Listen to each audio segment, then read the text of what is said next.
இறைவா நேயர்களுக்கு வணக்கம். திருமண தடை அப்படிங்கிறதுக்கான காரணம் என்ன? இந்த திருமணம் தோஷம் நீங்கிறதுக்கு என்னதான் கோயில் வழிபாடு? நிறைய விஷயங்கள் பேசுறதுக்காக நம்மளோட இணைஞ்சிருக்காரு லால்குடி ஜோதிடர் கோபாலகிருஷ்ணன் ஐயா அவர்கள். ஐயா வணக்கம். வணக்கம். பொதுவா இந்த கும்பம் ராசிக்காரங்களுக்கான இந்த திருமண தடை அப்படிங்கிறது எதனால ஏற்படுது? எதனுடைய கிரகத்தினுடைய உச்சமோ நீச்சமோ இந்த திருமண தடையிலிருந்து நீக்கி அவங்களுக்கு இல்லற வாழ்க்கையில நல்ல விஷயங்களை ஏற்படுத்தி கொடுக்கும். திருமண தோஷத்துக்கு எந்த ஒரு கோவில் நல்ல வழிபாடு ஏற்படுத்தி தருங்க ஐயா? கும்பராசி கும்பராசி பொறுத்த வரைக்கும் அந்த குடும்பத்தின் விடிவிளக்குன்னா கும்பராசி தான்.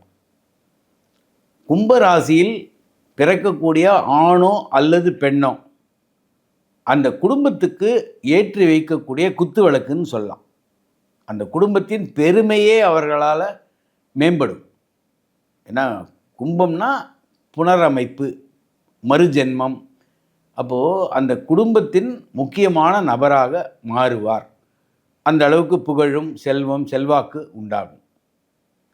இப்போது இவர்களுக்கு 7ஆம் வீடு சிம்மம்.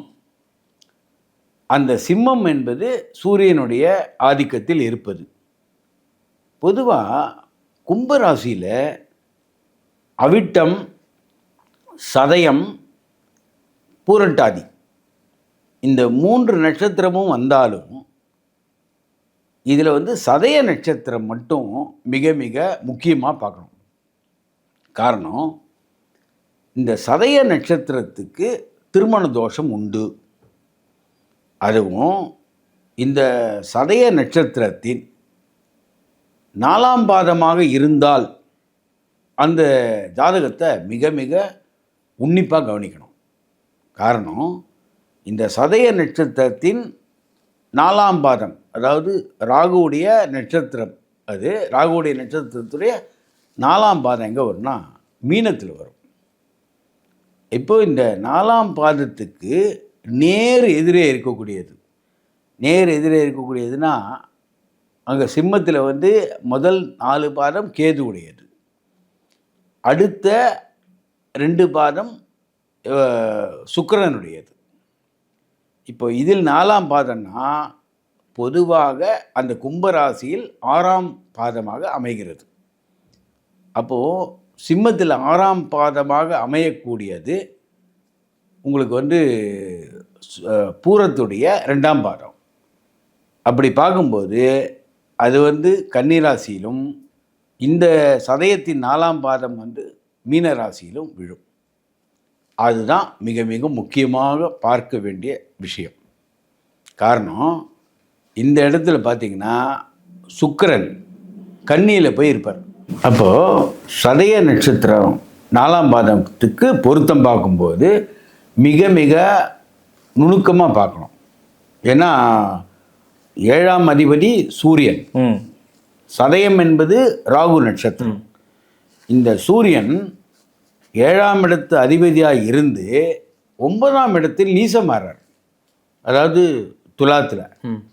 அப்போ 7ஆம் இடத்து அதிபதி 9ஆம் இடத்தில் நீசமாகக்கூடிய அமைப்பு இருக்கும்போது அதிகமான கவனம் இருந்தால் தான் நல்ல மணமகனையோ நல்ல மணமகளையோ நம்ம தேர்ந்தெடுக்க முடியும். ஏன்னா சதயத்துக்கு அதிகபட்சம் திருமண தடை உண்டாக வாய்ப்பு இருக்குது.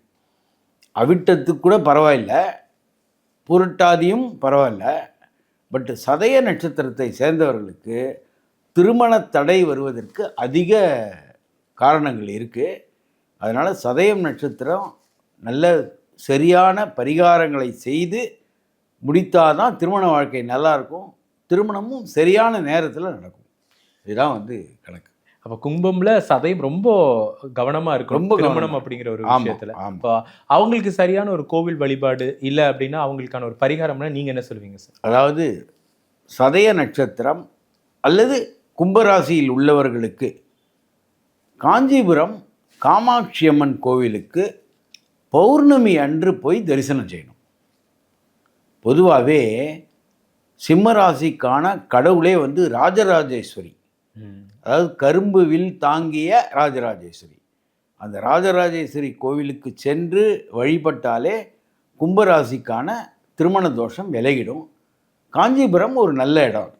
காஞ்சிபுரத்து காமாட்சி அம்மனை பௌர்ணமி அன்று இரவு, அதாவது அங்கே சில பூஜைகள் நடக்கும். அந்த இரவு பூஜையில் கலந்து கொண்டாலும் மிக மிக விசேஷமான பலன் கிடைக்கும். Okay sir. சார் குறிப்பாக இப்போ கும்பம் ராசிக்கு சதயத்துக்கு நம்ம ஒரு விஷயத்த பேசணும். பொதுவாகவே இந்த சனி பெயர்ச்சி மூலமாவோ இல்லை இந்த குரு பெயர்ச்சி மூலமாவோ சில நட்சத்திரங்களுக்கு வந்து நீங்கள் சொல்கிற மாதிரி ஆதிக்கம் அதிகமாக இருக்கலாம். அப்படி இருக்கும்போது கும்பத்துக்கான பொருத்தமாகக்கூடிய நட்சத்திரங்கள் இல்லை ராசிகள்னு ஏதாவது இருக்கா சார்? அதாவது சூரியன் நீச்சமாகக்கூடாது. அது எந்த ஜாதகமாக இருந்தாலும். ஓகே. உச்சத்தில் இருப்பது மிக மிக விசேஷமானது. ஓகே. அல்லது சூரியன் பகை கிரகங்களோட சேரக்கூடாது. ஓகே. அல்லது பகை வீட்டில் இருக்கக்கூடாது. ஓகே. அந்த மாதிரி பகை வீட்டில் இல்லாமல் இருந்தால் கட்டாயமாக சுபீட்சமான திருமணம் நடக்கும். இப்போ சூரியன் உச்சத்தில் இருக்கணும், பகையில் இருக்கக்கூடாது, நீச்சம் பெறவே கூடாது. அப்படி ஒரு நட்சத்திர ராசி அப்படிங்கிறது இந்த கிரக பயிற்சிக்கு அப்புறமா கும்பத்தோடு இணையறதுக்கான நட்சத்திரம் எல்லாம் இது. அதாவது இப்பொழுதைக்கு ராகு கும்பத்தில் இருக்கார். இந்த ராகு கும்பத்திலேயும் 7ஆம் இடத்தில் கேதுவும் இருப்பதால் இந்த ராகு கேது பயிற்சி வரை இவர்களுக்கு சில தடைகள் இருக்கும், திருமண தடை. ராகு மகர ராசிக்கு போய்விட்டா, ஏன்னா அவர் வந்து வக்கிரமாக சுத்தக்கூடிய கிரகம், அதனால் அடுத்தது மகரத்துக்கு போவார். மகரத்துக்கு போய்விட்டால் கும்பராசிக்கான திருமண தோஷமானது நீங்கிவிடும். ஓகே சார், இதுதான் கணக்கு. ரொம்ப ரொம்ப நன்றி சார், உங்களுடைய நேரத்தை ஒதுக்கி தெளிவான ஒரு விஷயத்தை சொன்னதுக்காக ரொம்ப நன்றி. நன்றி.